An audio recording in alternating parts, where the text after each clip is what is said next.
The Lord be with you. And with your A spirit. reading from the Holy Gospel according to Matthew. Glory be to you, O Lord. At that time, as Jesus passed on, 2 blind men followed him, crying aloud, "Have mercy on us, Son of David." When he entered the house, the blind men came to him, and Jesus said to them, "Do you believe that I am able to do this?" They said to him, "Yes, Lord." Then he touched their eyes, saying, "According to your faith, be it done to you." And their eyes were opened. And Jesus sternly warned them, "See that no one knows about it." But they went away and spread his fame through all the district. The Gospel of the Lord. Praise to you, Lord Jesus Christ. Please be seated. The text of today is from Isaiah chapter 29, verses 17 to 24. Chapter 29, verses 17 to 24. If you can keep your Bibles open. And okay, we have to remind everyone not to bring on the New Testament in Advent, but the Old Testament. Okay.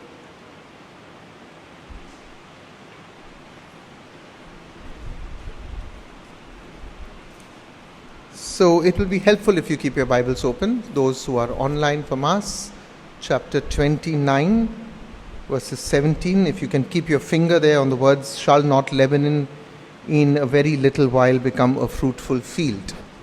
So we have been studying these last few days of Advent, the prophet Isaiah. And as I've told you that really the prophet Isaiah can be divided into 3 parts. The first part, going up to chapter 39, speaks of a time when the people of Israel were rebelling against God. Instead of listening to God, they were busy making friendship with all the neighboring nations. Now remember the problem. The problem is this, that when you made an alliance or a friendship with another kingdom, remember it was not merely friendship, it was they became vassal states, which means that whatever the other country said they had to do. The biggest danger was the danger to the faith. Yeah, the biggest danger is the danger to the faith. Why? Because now you have to also follow their religion and their customs. Let me give you an example. Just before the time of Jesus, in the period of the Maccabean revolution, the book of Maccabees, who was in charge? Not the Romans, the Greeks. And I think I gave this example once. I said part of the Greek culture was to build your body. Yeah, if you see all the Greek gods and all their sculptures, they're all bodybuilders. Now, the Jews who had started following this culture would go to the gymnasiums that were run by these Greeks. And remember, the Greeks believed that this power came from God. So what did you have to do? You had to first go and do namaskar to the Greek gods, which the Jews could not do. Yeah, I've given this example. Even if you go to these, what we call these local gyms, they call them bhaiya gyms. Those local fellows will say, take the name of God first, because that strength comes from there. And some of our Catholics don't realize that they'll bow to anything. Yeah, just so that they have a nice body. Okay, all this kind of thing goes on. So making an alliance with another religion, with another country, meant that you had to accept their. And the first part of the book of Isaiah, God is constantly warning the people, please, I'm asking you not to make that relationship. Now, did the people of Israel listen? The answer was no. And yet, if you read the first book of Isaiah up to chapter 39, you will also see there is hope. God is constantly trying to push his people, saying, can you change? Today's text is one of those texts where there is a reversal, where God says, look, if you don't listen to me, I'm going to have to punish you. It's like how a mother tells her children, look, I'm warning you, be careful. And then what does the child do? Mommy, what will mommy do? And then one fine day, mommy's khopdi goes completely out. And then mommy does what? Carol, what will you do? 2 zats you'll get. Yeah? And you say, hey, what happened? What I did? Well, how many times have I told you, no? How many times? Mommy says that, no? Mommy says to you all or not? How many times have I told you And then you keep on pushing the button till, of course, somebody goes out of. Now, the text, therefore, of today, let's come to today's text. So, just to give you an understanding, the text, therefore, of today expresses a hope for the change in the future. God wants his people to change. When this hope is going to be fulfilled is very uncertain. Yet, this hope held out in this text, as also in several other texts in the book of Isaiah, was to keep up the spirits of the people and prevent them from sinking in a state of depression and despair. We will see this in Isaiah chapter 1 verse 24 to 31, in Isaiah chapter 2 verse 2 to 5, in Isaiah chapter 4. Constantly God is very concerned. He doesn't want his people's spirits to go down. See, you can also see that even though very often God is angry, he wants to give people hope. He wants to encourage you.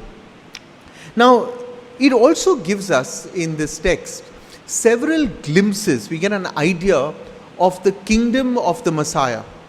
What will that kingdom of the Messiah be when? Because remember, we are preparing for Advent, and Isaiah was also giving them hope that one day a new king will come, not like your kings you saw the other day, not like Ahaz, not like Hezekiah. The kingdom of the Messiah and a renewal of God's precious promises to Israel. However, the Israel to which these promises that God is making belongs to not this time, not to the time of the prophet Isaiah, but to one that will be different from the people of the time of Isaiah, who had become hypocritical. They had become rebellious leaders. These were the secular rulers who were living at the time. So God is saying, I will bring about a new place for all of you. When the Messiah comes, it will not be like you see it. It's like God telling you these days in this pandemic, don't worry, I will bring about that time for you. Yeah, I don't know, very often people are saying, how long? I also say, how long, no? How long, no? We are all getting fed up. I was reading a little bit about plagues. If you read the history of the world, there were plagues that lasted for 5, 6 and 7 years in the world. Yeah, we are blessed to live in this era in a way where every century has had a massive plague.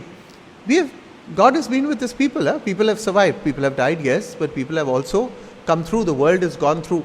Remember, as I told you, the promise of the rainbow, no? In the book of Genesis, at the time of Noah, God said, never again will I destroy this world. Never again. I give you a rainbow as a sign of my promise. So this nation of Israel, instead of being faithful to God, had become perverse. They had become sinful. Their faith was all about being formal and hypocritical. But the time for change, says God, will come. I will bring about that change. And in that change, he says, the wicked people will be reformed. We read it in today's text. The number of pious people, the number of good people will increase. And the pure worship of God, not the way we are celebrating as Isaiah says, not this corrupted, the pure worship of God would succeed this present system of simply being formal and hypocritical. At the time of Isaiah, they said words to God, but they didn't mean it in their heart. It can happen even today. We can say one thing, we can behave in one way, and God says, this kind of behavior I reject. I reject completely. Now, therefore, these promises that you heard in today's reading were given to comfort the righteous remnant, the righteous people who received them and believed them. But on the whole, if you watch in today's text, the people of Israel continued to be angry with God and despise what God was saying. Why? And now I want you to look at your text. Look at verse 17. Okay? What does God say? Shall not Lebanon in a very little while become a fruitful field? Which country? Lebanon will become a fruitful field. And the fruitful field shall be regarded as a forest. Okay? So here's what I'm going to do. What one may ask is, what is the reason for such a rejection of God's promises? And the answer is here. What is the reason? Okay? Now, this text, if you look, draws our attention to two events. What is God saying? The first event is that the Gentiles, Lebanon was a Gentile country. Yeah? The Gentiles will be converted. And second was what?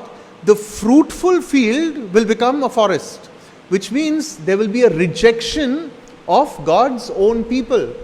God's own people were the fruitful field. So the forest of Lebanon was a reference to the Gentiles, which was really a barren mountain and a desolate wilderness. And this, by God's wonderful providence, God says, will now become a fruitful and a populous place. And the fruitful field, now what is the fruitful field? See, we don't read Hebrew, so we can't understand. If you translate the word fruitful field into Hebrew, it reads Carmel. What Carmel? Mount Carmel.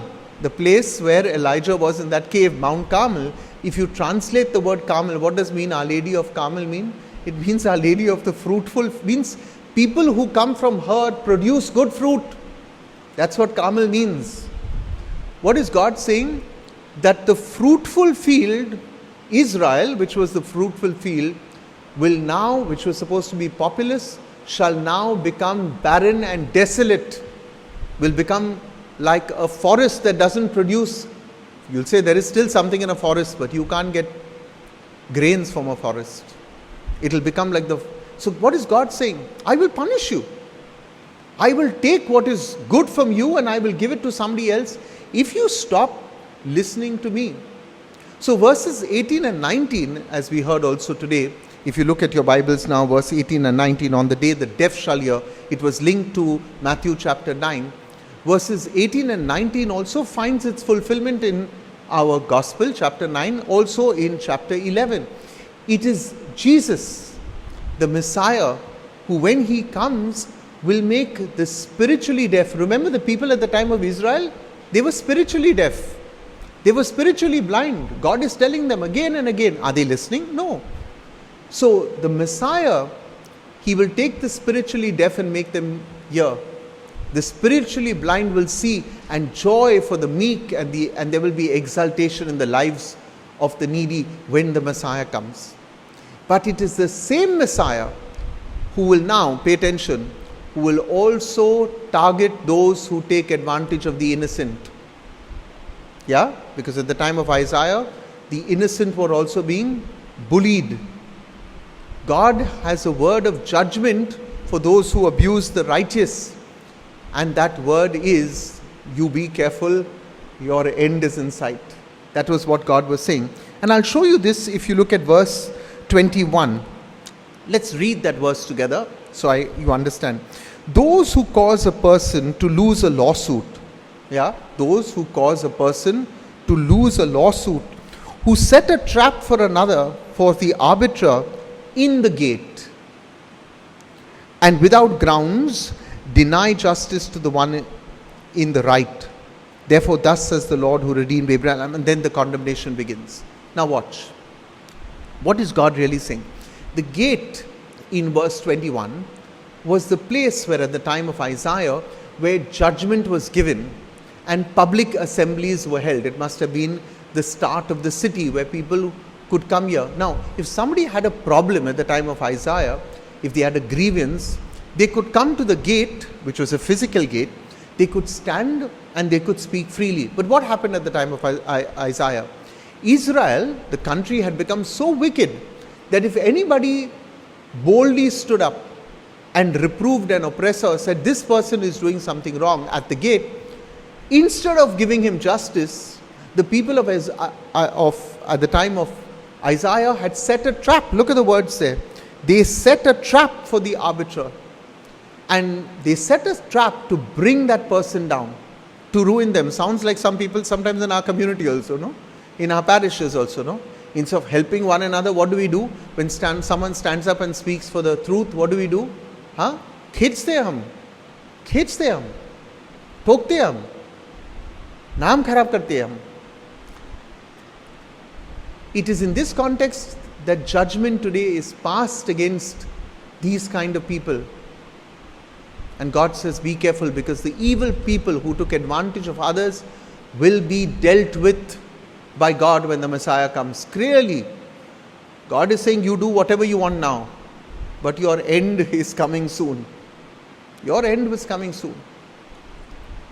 So it is for this reason that in the season of Advent and in this reading, there is a sense of joy in the text.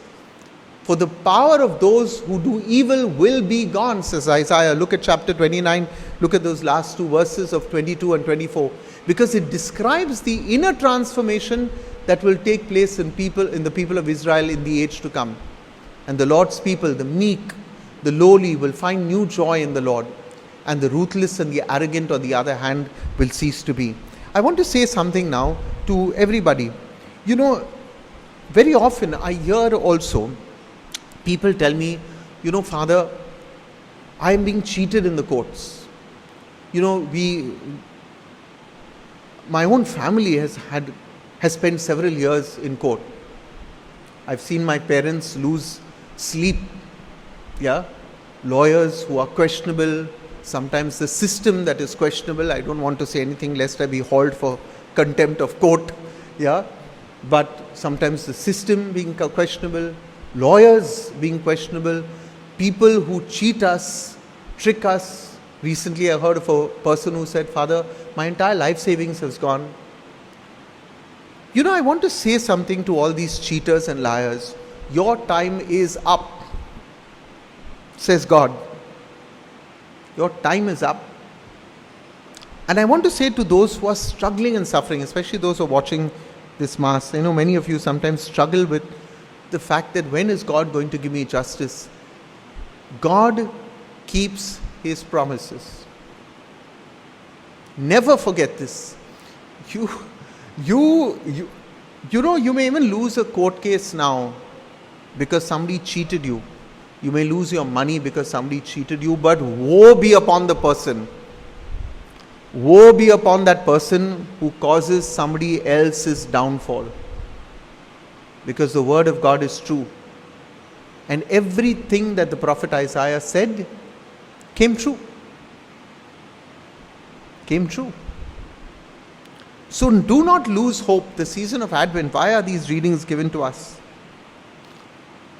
The readings are given to us that we do not lose hope. But it is also given to us. Why is the readings given to us? To warn us. Are we the ones causing the downfall of others? Because if we are, then God help us. You see, it's a two-way thing. It gives us hope, but it's also a warning. So when you get the time tonight, read Isaiah 29, chapter 17 to 24. Let us spend a few moments in silent prayer.